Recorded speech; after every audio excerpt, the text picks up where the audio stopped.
Sudah hadir di Ngobrolan Alam hari ini Kepala SPTN Wilayah 1 Balai Taman Nasional Sebangau, Ibu Lisna Yulianti Eshut MSc.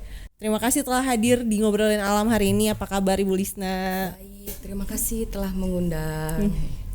Ya, kemudian telah hadir juga Koordinator Integrated Fire Management Borneo Nature Foundation Indonesia, Astri Yayanti. Terima kasih sudah hadir di Ngobrolan Alam hari ini ya. Apa kabar Astri? Puji Tuhan baik. Oke, ya terima kasih juga nih. Kita sekarang juga kehadiran Ketua MPA Sabaru, Bapak Selwi JR. Sudah hadir bersama kita. Apa kabar Bapak Selwi? Baik. Iya, oke.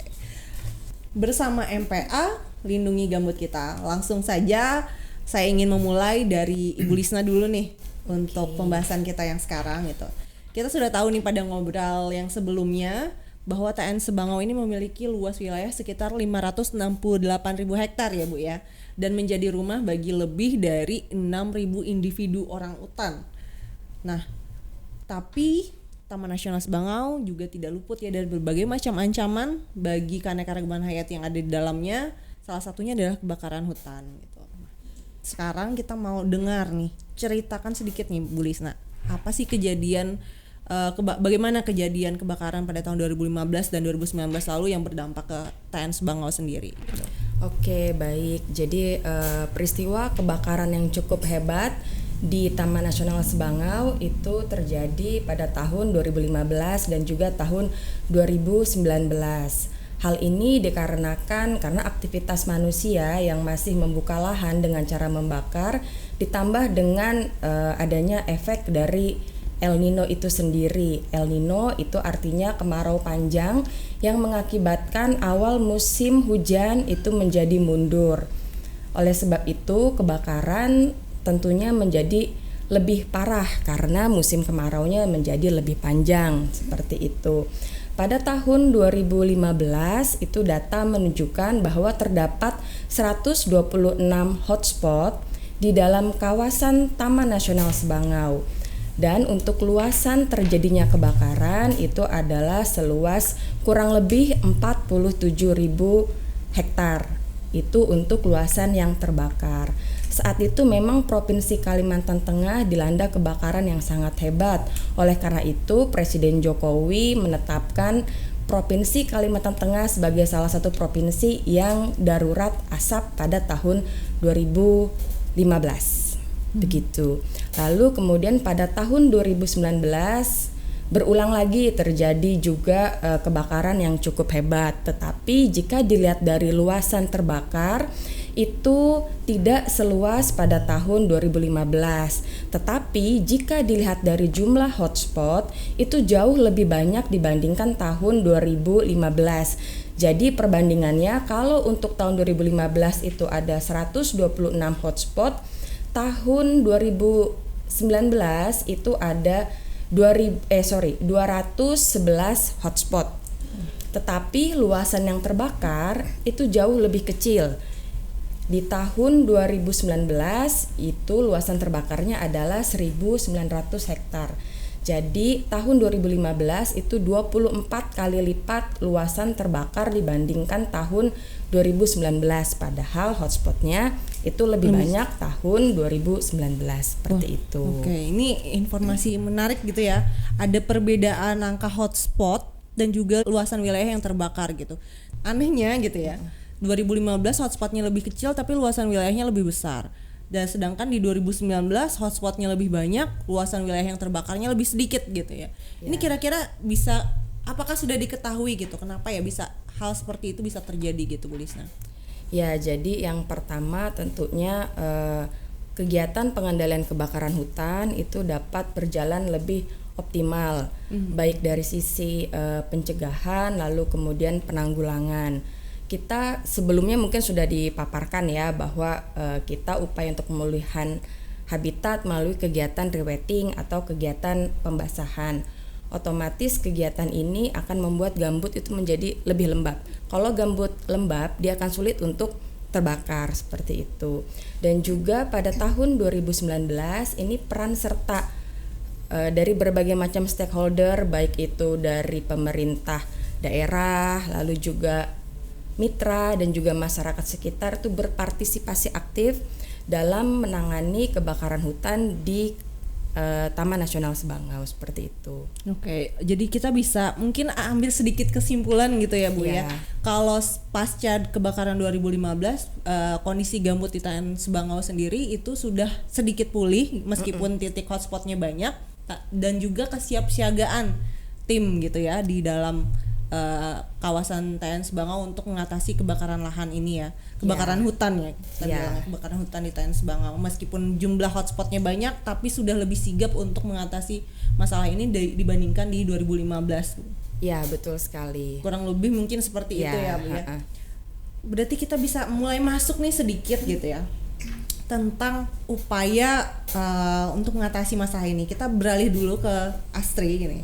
Menghadapi ancaman kebakaran ini ya tentunya tidak dapat dilakukan sendiri. Tadi sudah disinggung juga oleh Bu Lisna bahwa perlu ada kolaborasi dengan multi pihak.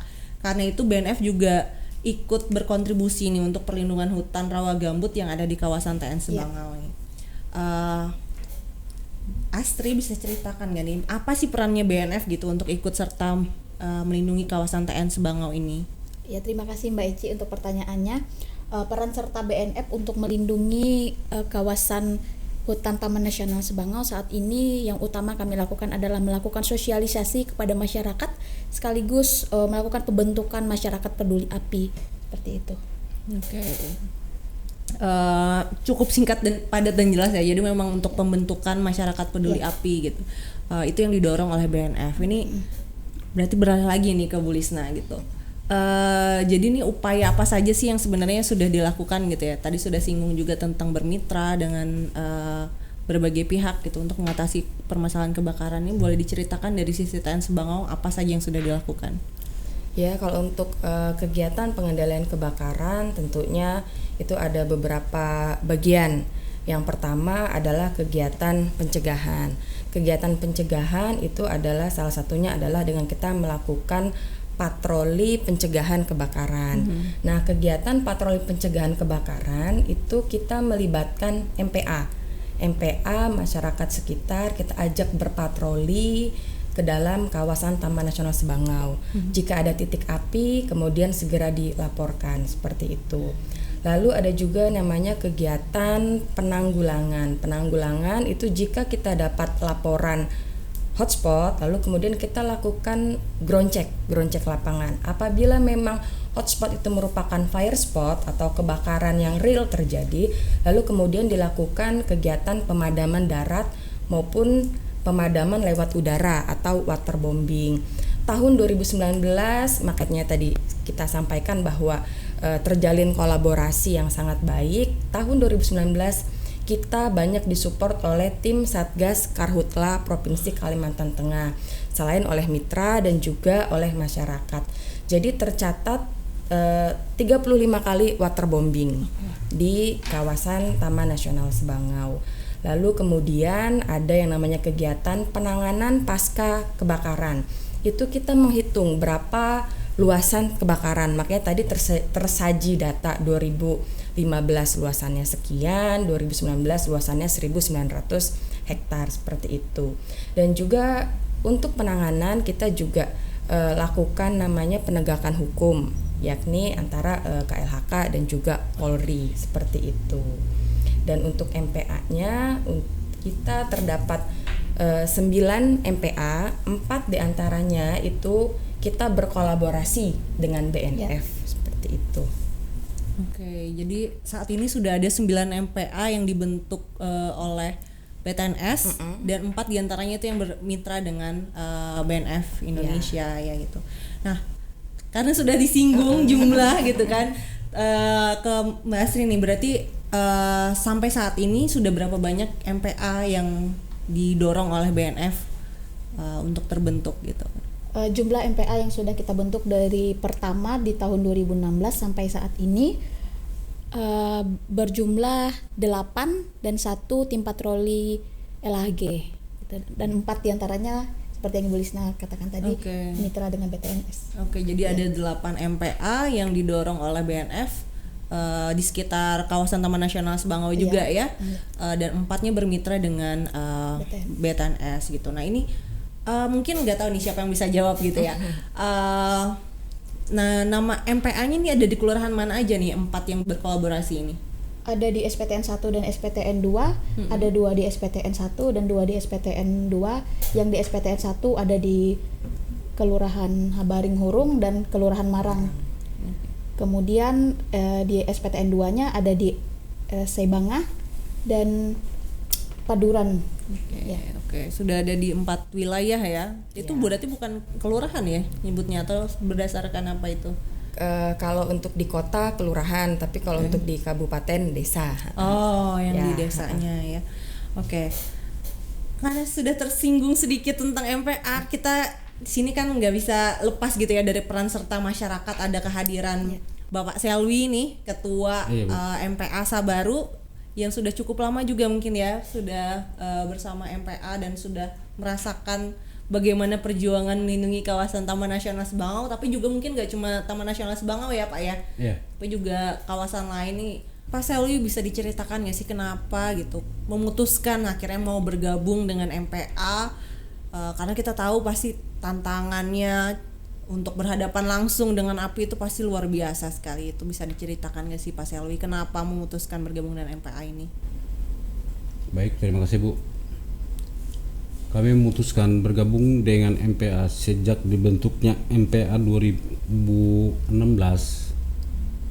Sejak itu karena ada kesempatan ya, dibentuknya di kelurahan terdekat Sabaru Kereng saat itu. Nah jadi kita ada kesempatan, jadi dari situlah mendorong kita ikut karena kita belajar dari sebelumnya 2015 ada kejadian kebakaran yang sangat hebat, apa yang disampaikan sebelumnya, yang disampaikan oleh Ibu tadi. Nah jadi kita terdoronglah dari situ sehingga kita menjadi ikut di MPA tersebut. Oke. Jadi termotivasi karena di 2015 sendiri itu ada kejadian kebakaran tapi seperti tidak bisa melakukan apa-apa gitu ya Pak ya? Iya betul. Dan ketika ada kesempatan didorong pembentukan MPA Sabaru ini, akhirnya memutuskan untuk bergabung gitu supaya bisa berkontribusi untuk penanganan kebakaran ini ya, supaya tidak terjadi lagi kebakaran yang hebat dan kita bisa segera mengatasi permasalahan kebakaran ini ya. Oke, baik. Selanjutnya saya mau kembali lagi ke Ibu Lisna. Tadi udah disinggung sedikit tentang Gakum, penegakan hukum ya untuk perlindungan kawasan hutan ini. Boleh diceritakan nggak sih apa yang dilakukan gitu untuk penegakan hukumnya di dalam kawasan Taman Nasional Sebangau ini? Kalau untuk proses hukum itu memang kalau untuk di Taman Nasional Sebangau itu belum ada yang hingga ke pengadilan ya. Tetapi Taman Nasional Sebangau dengan Gakum itu mendatangi pada tahun 2019 itu aktivitas arang di dalam kawasan. Lalu kemudian dilakukan pembinaan, sosialisasi kepada masyarakat tersebut agar menghentikan aktivitas tersebut karena dapat membahayakan, karena dapat mengakibatkan kebakaran hutan. Seperti itu. Oke, jadi ada ditemukan arang ya Bu ya? Itu aktivitas arang, aktivitas pembuatan arang. Oh iya, itu di sekitar Taman Nasional Sebangau-nya ya? Ya betul. Oke. Kalau dilihat nih Bu, sebenarnya yang jadi penyebab kebakaran hutan kebakaran hutan ya, kita nggak bisa bilang lahan ya di Taman Nasional Sebangau. Itu apa sih yang jadi penyebab kebakaran bisa terjadi di Taman Nasional Sebangau? Ya, kalau menurut pendapat saya memang yang pertama itu adalah aktivitas manusia. Peran aktivitas manusia terhadap terjadinya kebakaran hutan itu sangatlah besar. Jadi masyarakat itu masih menganggap bahwa dengan cara membakar untuk membuka lahan atau mengolah lahan itu merupakan cara yang termurah, tercepat, dan yang paling termudah. Oleh karena itu mereka agar instan mereka melakukan kegiatan pembakaran seperti itu. Itulah yang mengakibatkan terjadinya kebakaran hutan di Taman Nasional Sebangau. Selain itu, jika kita melihat kejadian kebakaran itu lebih banyak api itu berasal dari luar, dari batas, dari luar lalu kemudian menjalar masuk ke dalam kawasan Taman Nasional Sebangau. seperti itu. Dan memang kontribusi dari cuaca itu sangat besar, apalagi jika lagi ada fenomena El Nino, itu tentunya semakin memperparah. Karena memang memadamkan api di gambut itu sangatlah sulit, dan yang memang yang paling ampuh itu adalah hujan, seperti itu. Oke. Jadi faktor alam itu sangat mempengaruhi aktivitas manusia juga, itu jadi pemicu gitu ya. Dan semuanya itu bukan tiba-tiba muncul di dalam Taman Nasional Subangau ya, tapi dari luar kawasan yang akhirnya bisa berdampak untuk masuk ke dalam kawasan Taman Nasional Subangau, seperti itu. Oke. Memang sangat penting ya di sini kita lihat peran serta semua pihak untuk mencegah kejadian kebakarannya, terutama untuk di fase kesiapsiagaan saat sudah masuk musim kemarau. Itu kesiapsiagaan setiap pihak, semua pihak itu sangat penting. Selain kita sudah bicara tentang pemulihan ekosistemnya ya, untuk mencegah kejadian kebakaran berulang dengan pembangunan sekat kanal, tapi juga penting untuk terus siap siaga jika musim kemarau tiba gitu ya. Ke Mbak Astri nih,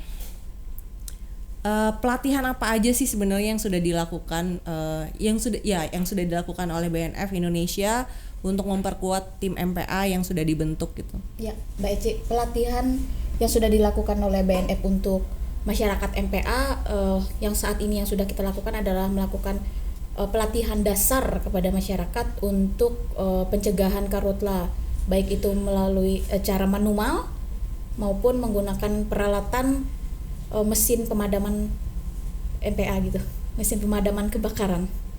Oke. Nah, karena ini sudah kita bahas juga tentang pelatihannya ya. Lagi Mbak Ci. Oh iya, dan juga pelatihan cara pelaporan apabila terjadi kebakaran. Jadi seperti itu. Oke, jadi ada pelatihan penggunaan alatnya juga dan juga ada pelatihan pelaporannya pasca kebakarannya. Jadi bisa terdata gitu ya. Luasan wilayah, apakah sudah sampai di situ juga luasan wilayahnya yang didata? Sampai di sana. Oke, iya. Pak Selwi nih. Apa aja sih Pak yang sudah didapat, mungkin manfaat yang sudah dirasakan selama bergabung dengan MPA sendiri yang dirasakan oleh Pak Selwi? Ya, untuk manfaat bagi kami sebagai anggota MPA selama bergabung di MPA itu sendiri sejak 2016, manfaatnya yaitu bagaimana kami bisa menjaga hutan itu sendiri, terus bagaimana kami bisa melakukan pemadaman kebakaran itu. Kami baru tahu bahwa tanah gambut itu bisa menampung hingga 38% jumlah karbon di dunia. Nah, dari situ kami merasa bangga ikut terlibat di situ. Wah, luar biasa ya Pak. Jadi ada kebanggaan gitu ya akhirnya yang dirasakan ketika bergabung dengan MPA, jadi menjaga penyimpan karbon dunia gitu, 38% karbon dunia gitu ya. Oke. Saya juga jadi tergugah nih, jadi ikut merasa bangga gitu ya. Ada masyarakat di sini yang berkontribusi secara langsung untuk perlindungan kawasan Taman Nasional Subangau, tapi juga ya secara umum juga gambut kita gitu. Gambut tidak hanya di dalam Taman Nasional Subangau, tapi juga hutan yang ada di Kota Palangkaraya dan mungkin di secara provinsi Kalimantan Tengah dan juga secara global gitu ya. Iya. Saya mau dengar dari semua pihak nih, mungkin tantangan dan kendala yang dihadapi di lapangan ya apa saja gitu selama melindungi kawasan Taman Nasional Subangau dan melindungi gambut yang ada di Kalimantan Tengah ini sendiri. Dimulai dari Bu Lisna mungkin. Tantangannya mungkin kalau untuk kedepannya, kalau kegiatan penanggulangan kebakaran memang tidak jauh dari pencegahan, penanggulangan, lalu penanganan pasca. Tetapi ada yang terpenting, yaitu bagaimana kita merubah paradigma masyarakat bahwa membakar itu bukanlah jalan yang paling termurah, termudah, dan juga tercepat dalam membuka lahan. Tapi harus dipikirkan juga bahwa dampaknya itu akan sangat merugikan. Seperti itu. Jadi bagaimana, tantangannya adalah bagaimana ke depannya secara persuasif kita dapat mengajak masyarakat agar tidak membuka lahan dengan cara membakar, tapi mengembangkan praktek pembukaan lahan tanpa bakar. karena manfaatnya itu kita dapat menjaga hutan kita, menjaga areal kita dari bahaya kebakaran. Selain itu dengan membuka lahan tanpa membakar, itu dari limbah sisa pembersihannya itu dapat menjadi kompos. Lalu untuk untuk batang, ranting itu dapat menjadi arang maupun briket. Jadi juga tetap mampu menghasilkan dari sisi ekonomi seperti itu. Jadi jangan dianggap bahwa membakar itu merupakan cara termudah, tercepat dan termurah, padahal dampaknya juga sangat luar biasa. Semuanya akan merasakan dampaknya, yaitu melalui asap ya, seperti itu. Jadi kalau kita pikir membuka lahan dengan cara membakar itu murah dan cepat, tapi sebenarnya tidak seperti itu. Justru malah dampaknya setelah itu akan keluar uang yang lebih banyak ya. Betul untuk sekali. penanganan masalahnya. Kalau misalkan merembet ke yang lain gitu kan, itu lebih susah lagi. Oke, selanjutnya dari Mbak Astri, silahkan mungkin boleh ceritakan. Mungkin dari saya benar seperti yang dikatakan oleh Ibu Lisna tadi. Yang sulit itu sebenarnya merubah paradigma masyarakat ya. Jadi selama ini mungkin masyarakat lebih berpikir bahwa untuk karhutla itu bukan tanggung jawab saya, tapi tanggung jawab pemerintah terkait. Tapi di sini kita hadir, kita mengajak semua masyarakat untuk boleh ikut berperan langsung dalam tindakan pencegahan karhutla, seperti itu mungkin. Oke. Pak Selwi, gimana Pak Selwi? Apa tantangan yang dihadapi selama ini ketika berhadapan langsung dengan kebakaran? Untuk tantangan sendiri Bu, terus terang kami di lapangan yang berhubungan dengan api ataupun kebakaran lahan dan hutan itu, yang pertama jalan menuju lokasi, yang kedua yaitu sumber air atau sumur bor, terus selanjutnya bagaimana kita melakukan pemadaman itu tersebut. Nah, dalam hal ini makanya sebelumnya kita ada tim patroli Bu. Nah, tim patroli lah yang menginformasikan ke kita sebelum kita melakukan pemadaman itu. Apakah di lokasi kebakaran itu ada titik air atau sumur bor, terus jalannya kayak seperti apa, terus arah apinya kemana, itu yang dilaporkan, yang kita terima dari tim patroli. Nah, baru kita melakukan pemadaman kebakaran. Nah, untuk tantangannya itu Bu, yang pertama kalau untuk kami MPA sendiri ya, karena dari awal kami dibentuk, kami hanya untuk armada angkutan, yang kami pakai itu hanya TOSA. Nah, terus untuk mesin pemadaman Robin yang 3,5 Bu. Terus itu yang kami pakai, jadi memudahkan kami untuk mengangkut, misalnya itu TOSA tidak mampu lagi melewati jalan yang kami maksud, yang kami tuju, kami bisa ngangkut mesin itu kalaupun ada titik air di lokasi terdekat. Nah, aku rasa demikian Bu. Oke, ya. Kalau dari semua pihak nih, kita dengarkan dari Balai Taman Nasional Sebangau sendiri gitu kan, dan dari BNF sebagai mitranya dan juga dari masyarakatnya langsung nih, itu tantangannya memang hampir sama gitu ya, dan juga sedikit ada perbedaan gitu ya. Kalau yang di penyuluh gitu ya, anggap kata ya Balai Taman Nasional Sebangau dan BNF ini penyuluh gitu ya, dan juga mendorong masyarakat, itu adalah harus punya tantangan dalam mengubah paradigma masyarakat untuk supaya kebakaran ini tidak terjadi. Dan ketika sudah terjadi kebakaran, yang kerepotan juga adalah tim MPA jadinya ya, menghadapi tantangan di lapangan yang dengan keterbatasan alat gitu ya, dengan keterbatasan alat dan susahnya akses masuk ke lokasi yang terbakar, itu luar biasa perjuangannya. Jadi kita harapkan ya melalui acara kita hari ini, podcast kita hari ini di Ngobrolin Alam ini, kita bisa memberikan penyadartahuan kepada masyarakat yang lebih luas bahwa kalau bisa kita berhenti untuk membuka lahan dengan cara membakar gitu ya. Sebagai penutup nih, kita sudah sampai di akhir acara. Saya mau dengarkan satu kalimat aja penutup nih dari semua pihak untuk sebagai pesan gitu ya kepada semua pihak agar ayo kita sama-sama jaga gitu ya, jaga gambut kita, jangan hanya membebankan kepada satu pihak saja karena semua pihak itu punya peran yang penting gitu ya, agar kebakaran tidak lagi berulang. Kita mungkin boleh selamat di tahun ini dan beberapa tahun belakangan dari kebakaran, tidak ada kebakaran hutan dan lahan di Kalimantan Tengah, tapi kita tidak tahu ketika El Nino kembali terjadi di tahun-tahun berikutnya apakah kita akan menghadapi masalah yang sama. Silahkan Bapak Selwi JR sebagai penutupnya. Untuk pesan untuk masyarakat luas, yaitu kami sebagai masyarakat peduli api di Kelurahan Kereng, Bangkirai dan Sebaru menghimbau kepada masyarakat luas, mari kita peduli dengan lingkungan dengan cara tidak membakar hutan dan lahan sembarangan. Mari kita cegah sedini mungkin agar tidak terjadi kebakaran hutan dan lahan, agar langit tetap membiru demi masa depan anak cucu kita. Oke, selanjutnya nih, keren sekali pesan-pesannya dari Pak Selwi. Kita harus jaga langit tetap biru untuk masa depan anak cucu kita gitu. Dari Mbak Asri silahkan, ada pesan-pesannya. Ya, kalau dari saya, mari semua sahabat Natur ya,